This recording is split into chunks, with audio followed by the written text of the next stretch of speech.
Times network ద్వారా గుర్తించబడ్డ India's #1 varicose veins hospital Avis ని సంప్రదించండి. Hi hello welcome to Suman TV. నేను మీ రోషన్. సో చిన్ని కృష్ణ గారు, నమస్తే రోషన్. ప్రతి డైలాగు అసలు ఆ సినిమాని చూస్తున్నంతసేపు సినిమా లవర్కి నా భూతో నా భవిష్యత్తు అనేలాగా ఉంటుంది. 1500 సీన్లు రాశాను. నిజంగా చిరంజీవి గారికి ఈ కథ మీరు నరేషన్ చేసేటప్పుడు అసలు ఆయన ఫీలింగ్ ఏంటి, చెప్పేటప్పుడు మీ ఫీలింగ్ ఏంటి? అసలుకి నేను ప్రకృతి మీద ఒట్టుగా చెప్తున్నాను, గోపాల్ గారికి అసలు సినిమా కథ నచ్చలేదు. అసలు చిరంజీవి గారంటే ఏమనుకుంటున్నావు? చిరంజీవి గారితో గుర్తుండిపోయిన ఒక మంచి మెమరబుల్ మూమెంట్ అంటే ఏం చెప్తారు చిన్ని కృష్ణ గారు? 175 డేస్ ఫంక్షన్ జరుగుతుంది విజయవాడలో. ఈ సక్సెస్కి కారణం నేను, మణిశర్మ గారు, పరచూరి బ్రదర్స్, గోపాల్ గారు అందరం ఒక ఎత్తు అయితే కథ రాసిన చిన్ని కృష్ణ ఇంకొక కాటలో పెట్టాలి. బట్ చిరంజీవి గారిని కాకుండా ఇంద్రసేనారెడ్డిగా ఇంకేదైనా హీరోని అసలు అనుకోగలమా? ఆ భూమికి ముద్దు పెట్టుకునే ఒక షాట్ అది అసలు ఎట్లా మీకు? సో నరసింహానాయుడికి ఎక్కువ పేరు వచ్చిందా, చిన్ని కృష్ణ గారికి ఇంద్రాకి ఎక్కువ పేరు వచ్చింది? సో 22న రిలీజ్ అవుతుంది. కరెక్ట్గా 22 years అయింది ఇంద్రా రిలీజ్ అయ్యి. ఏం చెప్పాలనుకుంటున్నారు ఆడియన్స్కి? Hi hello welcome to Suman TV. నేను మీ రోషన్. కరెక్ట్గా July 24, 2002 దినక దినక దిన్ ఇంద్ర కదిలేటి పిడుగువు ఇంద్ర మెరుపు చూపు ఈ ఇంద్ర ఇంద్ర. ఎస్, అదే సినిమా మళ్ళీ మనకి 22న రిలీజ్ అవుతుంది. కరెక్ట్గా 20 years అయిపోయింది అనమాట సినిమా వచ్చి. నిజంగా ఆ సినిమా గురించి ఇప్పుడు తలుచుకున్నా కానీ గూస్ బంప్స్ అనమాట. అలాంటి ఒక సినిమాని మనకు అందించిన వైజయంతి మూవీస్, చిరంజీవి గారు, చిన్ని కృష్ణ గారు, పరచూరు బ్రదర్స్ గారు, బి గోపాల్ గారు, నిజంగా ఇప్పటికీ వాళ్ళ పేర్లు చిరస్థాయిగా నిలిచిపోతున్నాయి అంటే అలాంటి ఒక సినిమా వల్లే. సో అలాంటి ఒక సినిమా గురించి, ఆ సినిమా కథను సృష్టించిన చిన్ని కృష్ణ గారు ఏం మాట్లాడతారో ఆయన మాటలను తెలుసుకుందాం. సో చిన్ని కృష్ణ గారు నమస్తే నమస్తే నమస్తే. నమస్తే రోషన్. మా పాడ్కాస్ట్లో ఈ సినిమా గురించి మాట్లాడుకోవటం నిజంగా మాకు చాలా చాలా చాలా గర్వంగా ఉంది. 7 సంవత్సరాల తర్వాత మళ్ళీ కెమెరా ముందుకు వచ్చారు. కొత్తగానే ఉంది మీకు కూడా. సో బట్ ఒక మంచి అనుభూతి. ఇంద్ర ఏం చెప్తారు ఇంద్ర గురించి, దాని కష్టం గురించి? చిరంజీవి గారు కూడా ఒక వీడియో రిలీజ్ చేశారు ఇంతకుముందే. ఫస్ట్ కథ, ఆ కథా బలం వల్లే ఇంద్ర అనే సినిమా ఇంత సూపర్ డూపర్ హిట్ అని డైరెక్ట్గా చెప్పారు కూడా. ఎలా అనిపిస్తుంది చిన్ని కృష్ణ గారు దానికి కథ? ఇంద్రసేనారెడ్డి చిరంజీవి గారితో సినిమా చేయబోతున్నాను అన్న క్షణం నుంచి మళ్ళీ ఈ రోజు వరకు, ఖైదీ సినిమా చూసినప్పటి దగ్గర నుంచి ఈ రోజు వరకు ఆ వైబ్రేషన్, ఆ 4 అక్షరాల వైబ్రేషన్, చిరంజీవి అన్న 4 అక్షరాల వైబ్రేషన్ నాకే కాదు, యావత్ ప్రపంచంలో ఉన్నటువంటి ఖైదీ సినిమా చూసిన అప్పటి నుంచి ఇప్పటి వరకు ఉన్న అన్ని జనరేషన్లకి ఒక కరెంట్, ఒక పవర్, ఒక ఎనర్జీ ఉండి తీరుతుంది. డెఫినెట్గా ఉండి తీరుతుంది. ఎందుకంటే ఆయనతో పని చేయటము అనేది ఒక పెద్ద లక్కీయెస్ట్ కదా అది. సో అది నాకు 2వ సినిమాతో రావటం తెలుగులో నాకు చాలా అదృష్టంగా భావించాను. అది దానికి ముందే కదా నరసింహానాయుడు. నరసింహనాయుడు తర్వాత ఇది. దానికి అంటే ఇంత మంచి సినిమా అంటే సీన్ టు సీన్ ఇప్పటికి మా అందరికి బాగా గుర్తుంది. 22 సంవత్సరాలు అయినప్పటికి కూడా ఆ బ్యాక్గ్రౌండ్ మ్యూజిక్ అయితే గూస్ బంప్స్.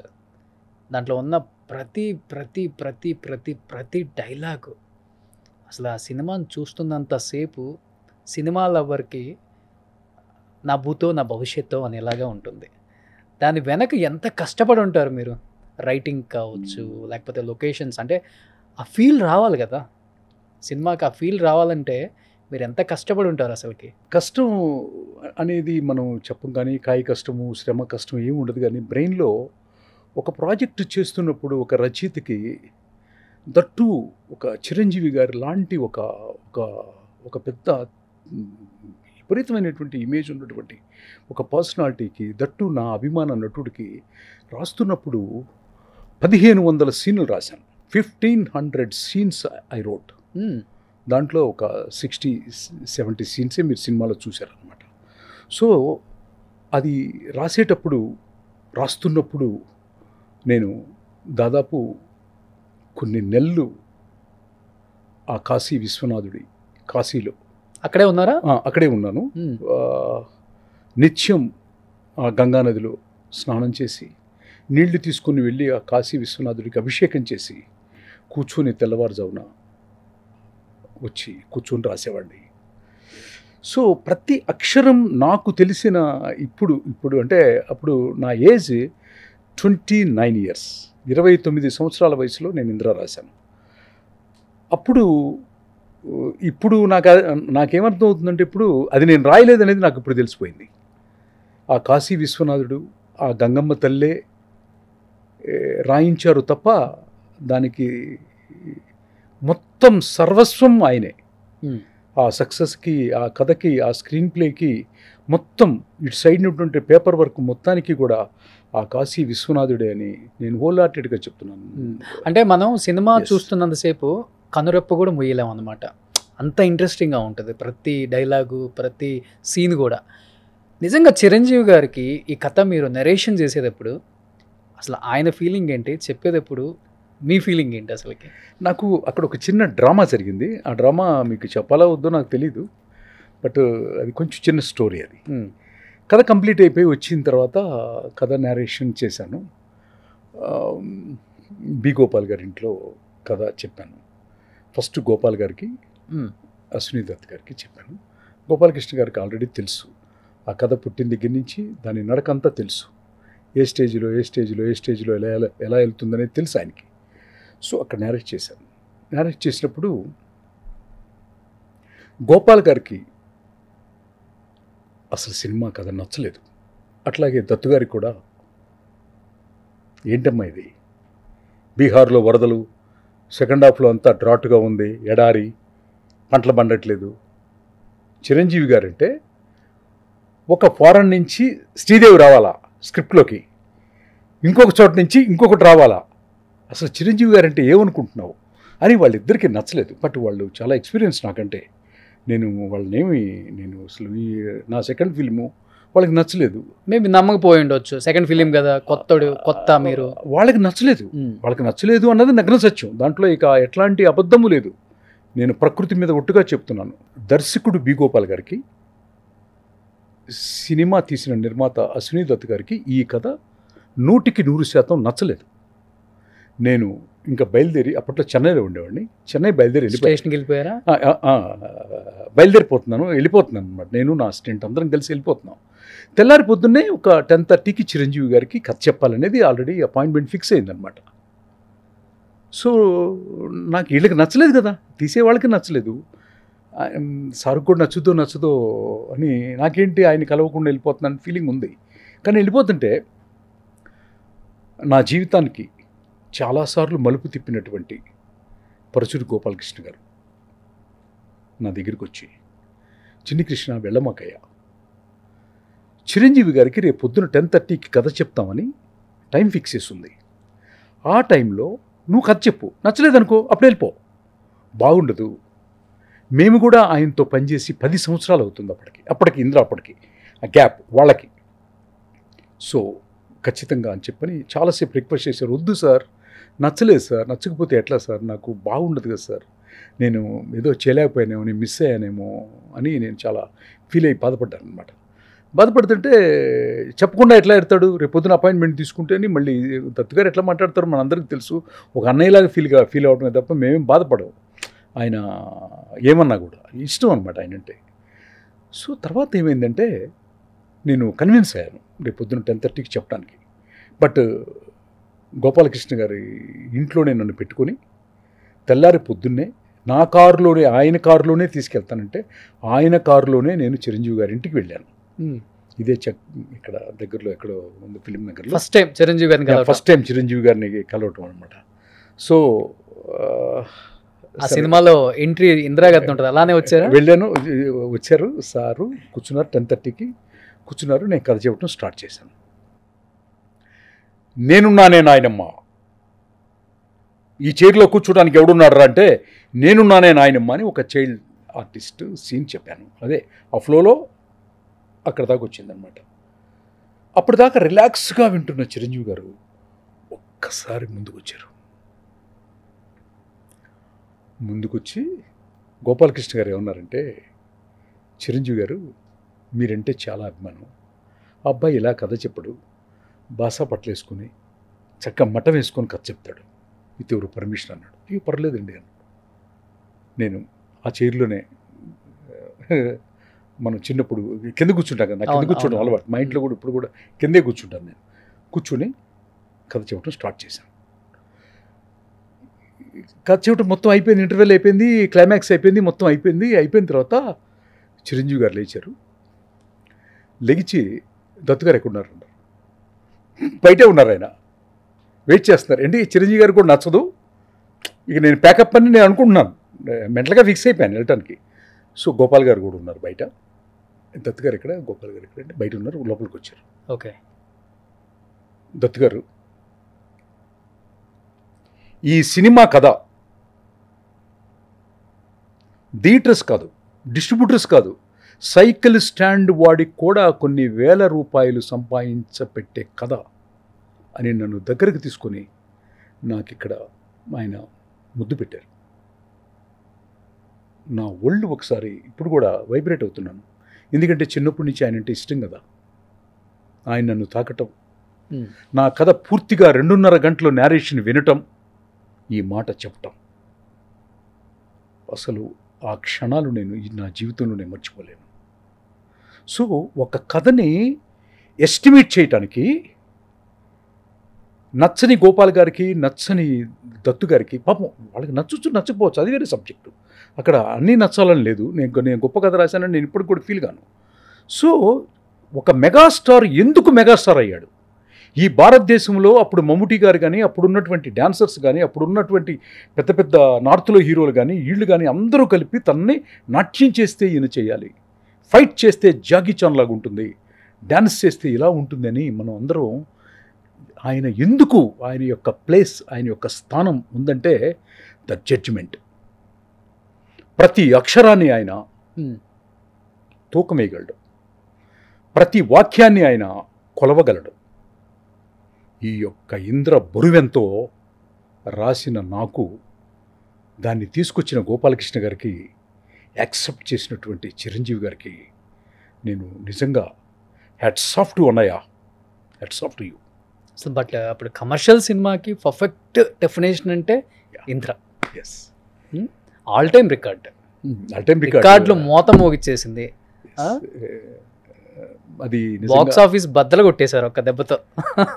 సో అది ఇప్పుడు కూడా చిరంజీవి గారు, మీరు అన్నారు కదా, దీనికి మూల కారణం, ప్రధానమైన కారణం కథ అని అన్నయ్య చెప్పటం అనే కాదు, అన్నయ్య చేసినటువంటి డ్యాన్స్లు, పెర్ఫార్మెన్స్లు, ఆ యొక్క అగ్రెసివ్గా మాట్లాడే సన్నివేశాలు, ఆ ఎమోషన్స్ పండించే విధానంతో పాటు అశ్విని దత్ గారు వన్స్ అది అయిపోయిన బయటకు వచ్చిన తర్వాత ఆయన నన్ను హక్ చేసుకొని ఇంటికి తీసుకెళ్ళి నీకేం కావాలని అడిగి, ఆ తర్వాత గోపాల్ గారు తన ఇంటికి తీసుకెళ్ళి ఏం కావాలని అడిగి, గోపాల్ గారు డైరెక్షన్ అసలు అద్భుతం కదా, నభూతో నా భవిష్యత్. అవును, దత్తు గారు సినిమా తీయటంలో మాత్రం no compromise, no compromise.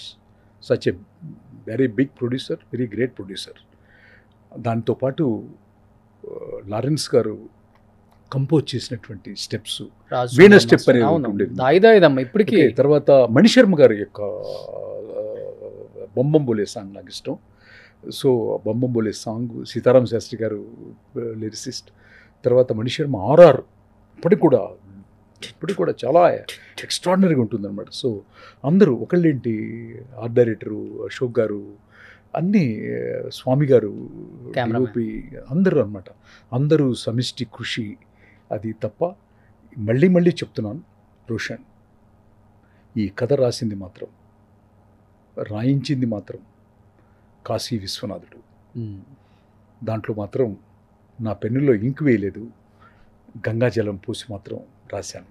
వాళ్ళిద్దరిదే create అని చెప్పని నేను మనస్ఫూర్తిగా యావత్ ప్రేక్షకులందరికీ చెప్పేది ఏంటంటే, ఇందిరా రైటర్ చిన్ని కృష్ణ కాదు, ఆ కాశీ విశ్వనాథుడు, ఆ గంగమ్మ తల్లి అంతే. సో చిరంజీవి గారు ఏ టీ షర్ట్ వేసుకొని బయట ఇచ్చారో రీ రిలీజ్ ఇందిరా గురించి సేమ్ అదే టీ షర్ట్ వేసుకొని వచ్చారు. అదేం లేదు, నాకు చాలా బ్లాక్ అంటే ఇంత ఫాస్ట్ గా షాపింగ్ చేసేసారా? లేదు, నాకు ఇమ్మీడియట్ గా. నాకు బ్లాక్ అంటే నాకు చాలా ఇష్టం. ఓకే, అంతే తప్ప అదేమి. నిజంగా మీరు అన్నారు ఒక సినిమా అంటే ఒక డైలాగ్ చెప్తే చిరంజీవి గారు అలా ముందుకు వచ్చారని, నేనున్నానే నాయనమ్మ అని. నిజంగా సినిమాని ఆ పేర్లు పడేటప్పుడే థియేటర్లో ఇలా ఉన్న వాళ్ళు కూడా ఇలా ముందుకు వచ్చేసారు. అలాంటి ఒక డైలాగ్ అందరూ అనుకోవచ్చు, చిన్నపిల్లడు ఏంటి, నేనున్నానని చెప్పడం ఏంటి, కత్తి పట్టుకోవడం ఏంటి, నేను నిలబడతానని చెప్పడం ఏంటి. అసలుకి అంటే సినిమాని ఎక్కడి నుంచి ఎక్కడికి తీసుకెళ్ళిపోయిందో అసలుకి అది వెళ్ళిపోతూనే ఉంటాం. మనం కూడా పరకాయ ప్రవేశం చేస్తాం ఆ లోపల క్యారెక్టర్స్లోకి. మనమే అయింటే బాగుండేది, మనమే అయితే బాగుండేది అని. బట్ మీరు ఏదైతే అనుకున్నారో అది తీయటం మీకు చాలా ఇష్టం. వేరే వాళ్ళు కథలోకి ఇన్వాల్వ్ అయితే మీరు నా పేరు కూడా వద్దని చెప్పే టైప్ కదా. చెప్పి బయటకు వచ్చిన సినిమాలు కూడా చాలా ఉన్నాయి, దాని గురించి తర్వాత మాట్లాడతాను. ఇప్పుడు ఇందిరా కాబట్టి. బట్ చిరంజీవి గారు పిన్ టు పిన్ ఏదైతే చిన్ని కృష్ణ గారు అనుకున్నారో స్క్రీన్ మీద అదే ఉందా? 100%. గోపాల్ గారికి నరసింహనాయుడు, నేను ఇందిరా రెండు. బి గోపాల్ గారు వన్స్ ఆయనకి గనక ఎక్కేసింది ఫిక్స్డ్ అనుకున్న తర్వాత మాత్రం అసలు yours faithfully to the writer. Okay, ఆయన ఒక గొప్ప దర్శకుడు. ఇబ్బంది పెడతాడు, చాలా ఇబ్బంది పెడతాడు రైటర్ని. అందరికీ తెలుసు. తమిళనాడులో అయితే బి గోపాల్ గారికి కథ చెప్పడం కంటే గుడి దగ్గర మెట్ల దగ్గర అడుక్కుందామని అంటారు రైటర్స్. అంత ఇది కానీ వన్స్ యాక్సెప్టెడ్ ఇట్లాంటి చరిత్రలు తీగల ఒక గొప్ప దర్శకుడు ఆయన. చాలా చాలా అంటే గ్రేట్ డైరెక్టర్. సో చిరంజీవి గారితో గుర్తుండిపోయిన ఒక మంచి మెమరబుల్ మూమెంట్ అంటే ఏం చెప్తారు చిన్ని కృష్ణ గారు? ఇందిరా ట్రావెల్లో నాకు 175 days ఫంక్షన్ జరుగుతుంది విజయవాడలో. 14 లక్షల మంది సభకు వచ్చారు. ముఖ్యమంత్రి చంద్రబాబు నాయుడు గారు, వెంకయ్య నాయుడు గారు ముఖ్య అతిథులుగా వచ్చారు. 14 లక్షల మంది, తోపులాట, తొక్కిసలాట, ఒక సముద్రం. అక్కడ ఆయన మాట్లాడిన ఒకే ఒక మాట అంటే నాకు చాలా ఇష్టం. నా కళ్ళమ్మ నీళ్ళు వచ్చి నేను ఇంకా కంట్రోల్ కాలేకపోయాను. ఆ మాట అంటే ఏంటంటే, ఈ సక్సెస్కి కారణం నేను, మణిశర్మ గారు, పరచూరి బ్రదర్స్, గోపాల్ గారు అందరం ఒక ఎత్తైతే చిన్ని కృష్ణ, కథ రాసిన చిన్ని కృష్ణ ఇంకొక కాటలో పెట్టాలి అని చెప్పి అన్నప్పుడు నాకు తెలియకుండానే స్టేజిలో ఏడ్పు వచ్చేసింది అనమాట. 14 లక్షల మంది విట్నెస్లో ఒక గొప్ప మెగాస్టార్ ఒక సెకండ్ ఫిలిం రాసిన ఒక ఆఫ్టర్ ఆల్ చిన్ని కృష్ణని అట్లా కంపేర్ చేయటం అనేది నాకు అసలు నేను తట్టుకోలేకపోయాను అనమాట. దట్ ఈస్ నా జీవితంలోనే ఒక ఫైనెస్ట్ మూమెంట్. ఒక రచయితకి ఆయన ఇచ్చినటువంటి గౌరవం. అదే అప్పటికి పెద్ద స్టార్డమ్ ఉంది ఆయనకి. సెకండ్ ఫిలిం ఇప్పటికీ ఎప్పటికీ కూడా. బట్ ఏమాత్రం అటు ఇటుగా ఉన్నా కానీ ఫ్యాన్స్ చాలా నిరుత్సాహపరచాల్సి వస్తుంది కూడా.